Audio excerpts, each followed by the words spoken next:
आज का topic sulphur, जिसे हिंदी में गंधक बोला जाता है। और दोस्तों सल्फर का एटॉमिक नंबर 16 होता है और इसे डिनोट किया जाता है एस से। सल्फर का संकेत है यस। अगर यस कहीं पे अगर केमिस्ट्री आप पढ़ रहे हैं, केमिस्ट्री से रिलेटेड कोई भी आप टॉपिक पढ़ रहे हैं, अगर यस अगर आपको कहीं पे दिख रहा है तो वो सल्फर को इंडिकेट कर रहा है।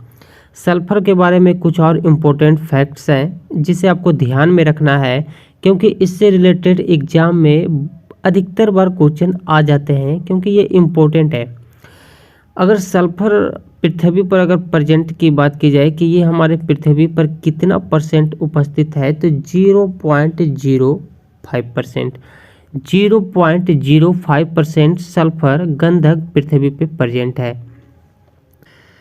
सल्फर से एक महत्वपूर्ण रसायन प्राप्त होता है जिसे हम लोग सल्फ्यूरिक अम्ल कहते हैं, और इसे तेजाब या रसायनों का राजा भी कहा जाता है। देखिए एग्जाम में क्वेश्चन किस रूप से सेट किया जाता है। क्वेश्चन पूछेगा रसायनों का राजा किसे कहा जाता है, तो ऑप्शन में दिखेगा सल्फ्यूरिक अम्ल या फिर H2SO4, या फिर देखिए क्या पूछेगा H2SO4 किसका रासायनिक सूत्र है, या फिर सल्फ्यूरिक अम्ल का रासायनिक सूत्र क्या होता है, तो H2SO4। ये ध्यान में रखना है। 3-4 क्वेश्चन यहीं से बन गया आपका। देखिए तेजाब तो आपको पता है, सल्फ्यूरिक अम्ल एक रासायनिक नाम है, लेकिन तेजाब हम लोग आम भाषा में भी यूज करते हैं कि तेजाब क्या है, जिसे हम लोग एसिड भी बोलते हैं। आप यहाँ से देख सकते हैं ये सल्फर है दोस्तों। 2SO2 प्लस O2 को मिलाने से 2SO3 प्राप्त होता है, और SO3 और वाटर को मिलाने से H2SO4 यानी कि सल्फ्यूरिक अम्ल प्राप्त होता है। एक और तरीका से सल्फ्यूरिक अम्ल प्राप्त होता है जब हाइड्रोजन परऑक्साइड के साथ सीधी क्रिया कराया जाता है सल्फर डाइऑक्साइड को, तब वहाँ से सल्फ्यूरिक एसिड यानी कि तेजाब प्राप्त होता है।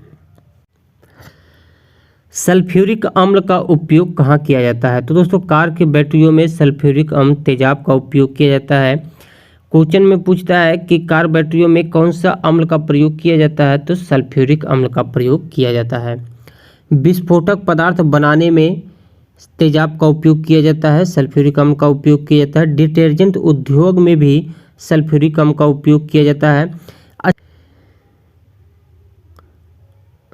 अच्छा, इसका सबसे अधिक जो प्रयोग होता है पेट्रो रसायन में। पेट्रो रसायन यानी कि हाइड्रोकार्बन से जो प्राप्त होते हैं, हाइड्रोकार्बन यानी कि प्राकृतिक रूप से जो गैस पेट्रोलियम प्राप्त होते हैं, पेट्रोलियम या फिर नेप्थोन केरोसिन जो प्राप्त होते हैं, उसके उद्योग में इसका उपयोग किया जाता है। एवं प्रयोगशाला में गंदगी साफ करने के लिए, इसके घर की सफाई के यूज के लिए भी किया जाता है। अगर नाली के पास गंदगी हो गया या फिर कुछ हरा हरा टाइप का जो होता है, शैवाल होता है, वो उसे साफ करने के लिए भी सल्फ्यूरिक अम्ल तेजाब का उपयोग किया जाता है। और इसका एक और जगह उपयोग है बाल्कनीकरण में। बाल्कनीकरण का क्या मतलब होता है, तो दोस्तों बाल्कनीकरण का मतलब होता है प्राकृतिक रूप से जो रबर प्राप्त होता है, अगर उसमें आप सल्फर को मिला दीजिए, ठीक है। प्राकृतिक रूप से जो पेड़ पौधे से जो रबर प्राप्त होते हैं, उसमें आप सल्फर को मिलाइएगा तो एक बहुत ही अच्छे उम्दा किस्म का क्वालिटी प्राप्त होता है रबड़ का। तो एक बेस्ट क्वालिटी मिलता है रबड़ का जब उसमें सल्फर मिला जाता है प्राकृतिक रबड़ में, ठीक है। तो दोस्तों ये बहुत छोटा ये टॉपिक है, लेकिन इससे कुछ क्वेश्चन बनते रहते थे, इसलिए मैंने इस टॉपिक को पकड़ा है और आपके सामने लेके आए हैं। इसमें कुछ और 1-2 शब्द है, उसे भी आप देख लीजिए। ESO2 यानी जिसे हम लोग कहते हैं sulphur dioxide, ESO2 sulphur dioxide. दोस्तों ये बहुत ही हानिकारक गैस है जो अम्ल वर्षा के लिए रिस्पॉन्सिबल होता है। ESO2 सल्फर डाइऑक्साइड ये बहुत ही हानिकारक गैस है हमारे वातावरण के लिए, हर जीव के लिए, मनुष्य के लिए, पेड़ पौधे के लिए, और ये अम्ल वर्षा के लिए जिम्मेवार है, रिस्पॉन्सिबल होता है। वायु में इसकी अधिकता होने से पेड़ पौधे की पत्तियां काली होकर गिर जाती है।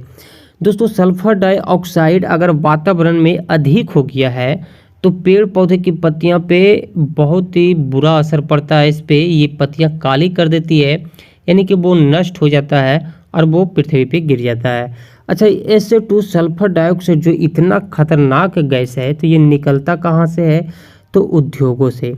दोस्तों बड़े बड़े फैक्ट्री जो होते हैं उसके जो धुएँ निकलते हैं उसी से सल्फर डाइऑक्साइड निकलता है, और ज्वालामुखी के धुएँ से, ज्वालामुखी जो फटता है उससे धुआं जो निकलता है उससे सल्फर डाइऑक्साइड निकलता है।